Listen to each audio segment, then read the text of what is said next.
It began with a phone call no one wanted to believe.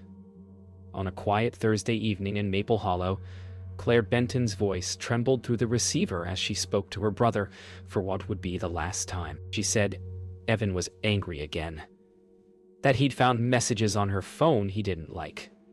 But her tone wasn't fearful.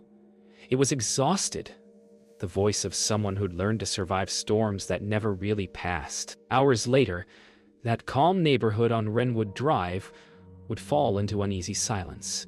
When Tom called back, she didn't answer. And when dawn came, Claire's car was still in the driveway, her purse on the kitchen counter. Evan told police it was just an argument, but sometimes it's not the volume of a fight that should worry us. It's the quiet that follows. When Tom Benton walked into the Maple Hollow Police Department the next morning, he didn't come in angry. He came in scared. He'd been calling Claire all night, leaving voicemails that played back like fragments of a nightmare. The officer on duty, Daniel Rhodes, noted the concern but didn't feel the urgency. After all, adults disappear for a night all the time. But something in Tom's eyes lingered, the kind of dread that only comes when you know something is wrong. He begged them to check Evan's house, to just look. But without evidence of a crime, the system moved at its usual pace, slow, procedural, detached. Behind every missing persons case, there's always that first mistake, the one that buys the monster time. Evan Cole answered his door with the kind of calm that unsettles seasoned officers. His voice was steady, his manner polite, the performance of innocence honed over years of control. "We argued," he said. "She needed space." He invited them in, offered coffee, spoke with measured precision, each word like a carefully placed brick in a wall of denial. The officers noted the spotless kitchen, the folded dish towels, the faint scent of bleach. They saw a man rehearsed in normalcy. And as they left, Evan closed the door slowly, the faintest smile tugging at his lips. Inside that house, behind layers of concrete and soundproof insulation, lay the truth that would unravel everything. At first, no one wanted to believe it. To the neighbors, Evan was polite, quiet, even helpful. He shoveled snow for the elderly couple next door, waved to passing mail carriers. But then came the whispers, the muffled shouts they'd brushed off as television noise, the thuds in the night they told themselves were plumbing.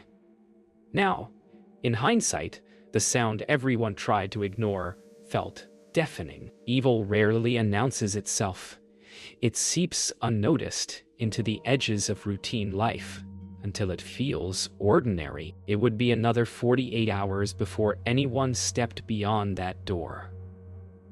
But that night, Evan sat alone at his kitchen table, the house silent except for the low hum of the refrigerator. His gaze drifted toward the basement, toward the thing he'd built to make sure no one ever left him again. Monsters don't always hide in the dark. Sometimes they build the darkness themselves. And beneath the neat facade of Evan Cole's home, a secret waited, cold, patient, and buried, deep enough that only the brave would dare to open it. The first 24 hours after someone goes missing are always the hardest, not just because every minute feels stolen, but because people cling to hope even when dread is whispering louder. Tom Benton sat in his sister's apartment, the air stale with her perfume and silence. Her favorite mug still rested in the sink, lipstick faintly marking the rim. Every tick of the clock seemed to mock him. He told himself she'd walk through the door, that this was all just some misunderstanding. But deep down, he knew, Claire wouldn't have left without saying goodbye. Not to him. Detective Marla Green knew the script by heart. The boyfriend always acts calm, cooperative, almost too helpful. She sat across from Evan in the sterile interview room, watching him like a puzzle with missing edges. He spoke softly, logically, with the kind of poise that only comes from practice. She needed space, he repeated, but Marla saw the flicker, a brief tightening around his eyes when she asked about the basement. It wasn't fear. It was irritation.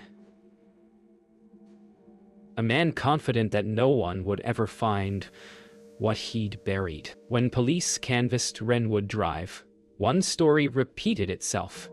The noise. A woman from across the street recalled hearing shouting that night. A woman's voice begging someone to stop. Another swore she'd seen Evan moving heavy trash bags before dawn. None of them reported it. Didn't seem like my business, one man said, looking down. In Maple Hollow, politeness had become the perfect disguise for horror. Detective Green had seen enough. The inconsistencies in Evan's story, the bleach in his sink, the neighbors' whispers. It was all too familiar. She filed for a warrant, the kind that would open every door, including the one that mattered most. As she signed her name, she felt the weight of what was coming. Because once you start pulling at the thread of a lie this carefully woven, you can't stop until it unravels completely, no matter what's waiting at the end. That night, as the paperwork moved through channels, Evan sat in his truck across from the police station. He smoked in silence, the ember of his cigarette flaring with each drag. He'd felt this coming, the questions, the eyes on him, but Evan wasn't afraid. Control had always been his weapon, and fear had always been theirs. He glanced toward the glowing station windows, exhaling a thin ribbon of smoke, whispering something only he could hear. It wasn't over. Not yet. By the time police returned to Wrenwood Drive, the neighborhood was already watching. The house at number 42 had become something different, no longer part of the quiet row of identical homes, but a void among them. Evan answered the door again, expression calm, the same politeness masking the same chill beneath. This time, he wasn't alone. Detective Green's team stood behind her warrant, ready to step inside. As she crossed the threshold, the air seemed to change. Heavy, chemical, wrong.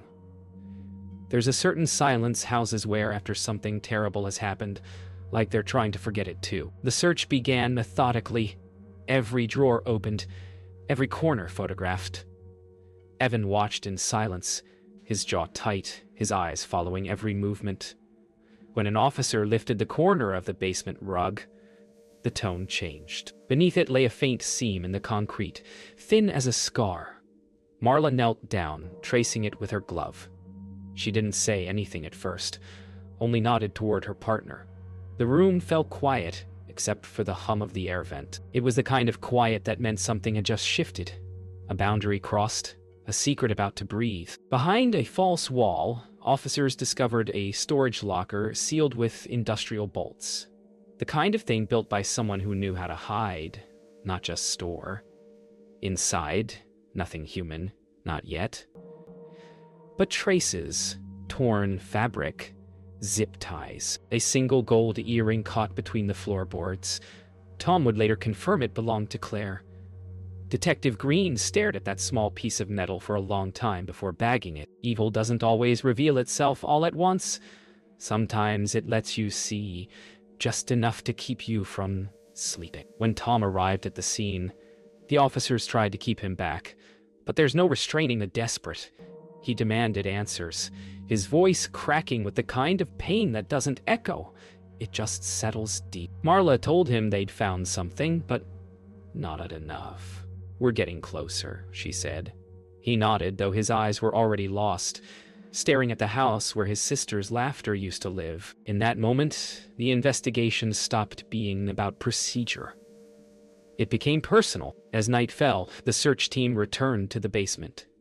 The air felt heavier now, like the house itself didn't want them there. Marla ordered the team to drill through the floor, seam that they'd found earlier. When the first piece of concrete broke away, a faint, metallic echo rose from beneath, followed by something else. A sound so soft, the crew froze to listen. It was a slow drip, echoing in darkness. And then, something that might have been the faintest breath. The basement wasn't just a room anymore. It was a threshold. The sound of the drill echoed through the night. A mechanical heartbeat that marked the moment Maple Hollow changed forever. As the final section of concrete gave way, Detective Green felt the weight of every missing person she'd ever chased pressing down on her shoulders. What lay beneath wasn't just evidence. It was truth. buried in silence and fear. The basement had stopped being part of a home. It had become a confession built in brick and secrecy. She didn't have to see everything to understand what it meant. Some things speak without form, without words, without mercy. Crime scene technicians moved with the precision of surgeons, their steps deliberate, their silence absolute. Every piece of that space was documented, every inch photographed, logged, preserved. Detective Green watched, hands clasped tightly behind her back, fighting the tremor in her chest. She had seen many crime scenes in her 20 years, but this one felt different. Intimate, deliberate, like the architect had built it to speak directly to her. Some crimes scream, others whisper. This one whispered her name. By dawn, the story had already leaked.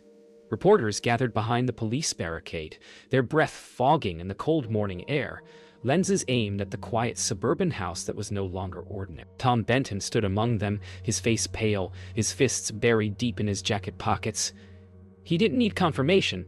He saw it in the detective's eyes as they walked past. Every secret that house held was about to come into the light, and the light would not be kind. When they brought Evan into the interrogation room again, he didn't say a word. No anger, no denial. Just silence. He stared at the table like he was reading something only he could see. Detective Green didn't push. She simply sat across from him, her voice low and steady, speaking about Claire. About kindness, laughter, and the kind of love that deserved peace. For a moment, something flickered behind his eyes.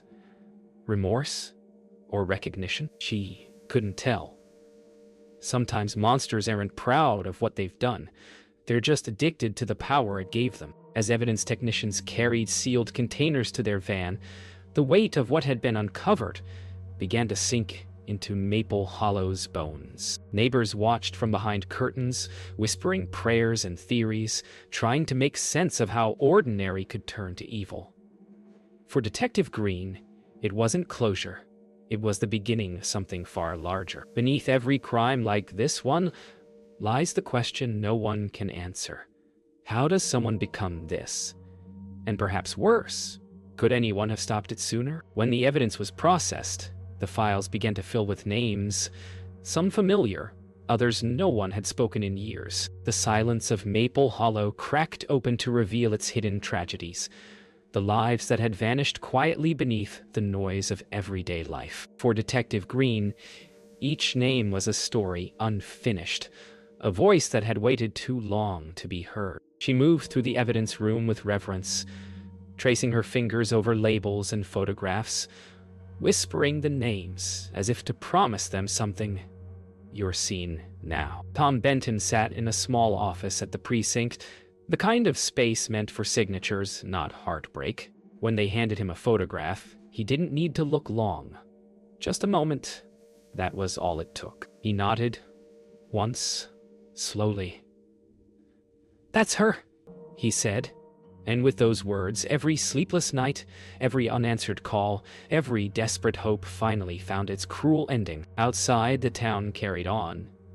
The hum of cars, the laughter of strangers, unaware that, in that room, a world had ended. Back in the command room, a map of the region covered one wall. Red pins marked the disappearances, spread across counties, spanning years. The pattern was impossible to ignore now. Claire wasn't the first, and she wouldn't have been the last. Evan's work as a contractor had given him access, opportunity, and privacy to the outside world. He'd been dependable, soft-spoken, helpful. To those who never came home, he'd been something else entirely. Evil wears its disguises well. Sometimes it looks like the man who fixes your porch light. The silence that had protected Evan began to fracture. In his cell, he paced the floor like a man haunted by ghosts he refused to name. The confidence, the composure, all gone now. Detective Green visited him one last time, not for answers, but for understanding. She asked him why. He didn't respond at first. Then, softly, he said, "Because I could, and that was it. Not madness, not mad. Just the void. The absence of empathy so complete, it chilled her to her bones. A week later, the town gathered at the park by the river. Candles lined the pathway, their flames trembling in the autumn wind. Photos of the victims rested on a wooden table, surrounded by flowers and folded notes. Tom stood among the crowd, his eyes reflecting the glow of 100 tiny lights. Detective Green stayed at a distance, hands in her pockets, watching as Maple Hollow found a way to mourn and to heal. Justice, she knew, could never return what was lost, but it could make sure no one forgot. It was just after midnight when Detective Green sat down across from Evan Cole for the final time. The tape recorder whirred softly between them, a mechanical witness to something humanly incomprehensible. Evan's silence had stretched for days, but tonight it cracked. His words came slow, deliberate, like someone reading a confession already written in his mind. He didn't defend himself.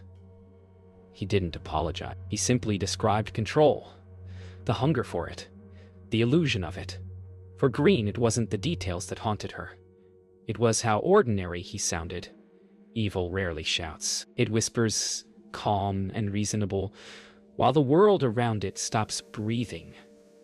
Behind the one-way mirror, Officer Rhodes watched the exchange unfold with a tightening chest. He'd been the first to respond that night, the one who believed Evan's story.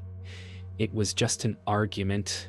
Now he saw the cost of that mistake reflected back at him through the glass. He'd replay that moment for years, wondering what might have changed if he'd asked one more question, looked one more time. Sometimes, justice doesn't come with satisfaction. It comes with a lifetime of remembering. Hours later, Green sat alone with the printed transcript of Evan's statement. The pages were damp at the edges from the rain she'd carried in with her. Each sentence felt like a weight. Simple words, carrying unbearable meaning. She read them again and again, looking for logic in madness, for humanity in emptiness. But all she found was the same echo. Control. That was all it ever was. Control taken, control lost. Control lost. She closed the file and whispered to herself, "You never really had it." By the next morning, the town was awake again, this time, not with whispers, but with headlines. The press conference was brief. "We have secured a confession," Detective Green said. Her voice carried steadiness, but her eyes betrayed exhaustion. Cameras flashed, pens scribbled, microphones clustered like vultures around truth. Behind her, Tom Benton watched silently, jaw set, heart still somewhere between grief and disbelief. The world finally knew what happened. But for those who lived it, knowing didn't heal. It only made the silence loud. When the cameras packed up and the crowd dispersed, Maple Hollow went quiet again. For the first time in months, there were no sirens, no questions, no fear, just the slow, cautious return of normalcy. But Detective Green knew that some stories never end, not really. They live on in memory, in the echo of unanswered calls, in the houses we still pass with a shiver. She locked her files away, turned off the light, and stepped into the morning. Justice had spoken. But justice, she knew, is never the same as peace. Justice doesn't arrive with the slam of a gavel. It creeps in quietly, like light through a cracked window. The courtroom was still when Evan Cole entered, wrists bound, head lowered. The families of the victims filled the benches, faces pale and unmoving. Tom Benton sat in the front row, his fingers laced together, eyes fixed forward. Detective Green watched from the aisle, her expression unreadable. What was left to say? The truth was already out, and truth has a way of echoing long after the verdict. When the verdict came, there were no gasps, no cries, only a long, trembling exhale from the room itself. Guilty. The word hung in the air like a bell that would never stop ringing. Tom didn't smile. He didn't move. For him, victory had no shape, no joy. only absence. Detective Green watched Evan's expression as the sentence was read. No anger, no remorse, just the faintest tilt of his head like he was listening to a sound no one else could hear.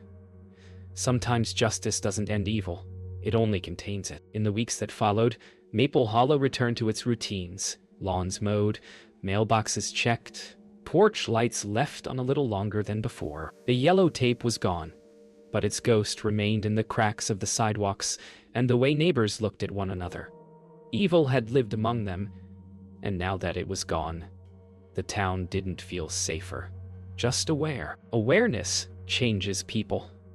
It teaches them how fragile the illusion of normalcy really is. Detective Green sat by the river one morning, the same place where the vigil candles had once glowed. The case was closed.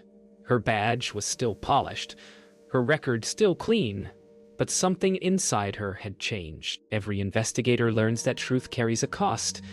It takes something from you, piece by piece. She watched the water move endlessly forward and wondered if people ever really leave their ghosts behind, or if they just learn to walk beside them. Claire Benton's story was never meant to be written in headlines. She was a sister, a nurse, a neighbor who smiled at strangers and brought warmth to ordinary days. Her name, and the names of those like her, became more than evidence.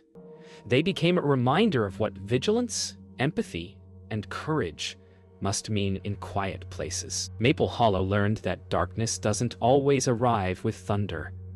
Sometimes it moves in next door, and even when justice finally speaks, the echo it leaves behind is what truly changes a town. Because sometimes, just an argument isn't just anything at all. It's the beginning of everything we fear.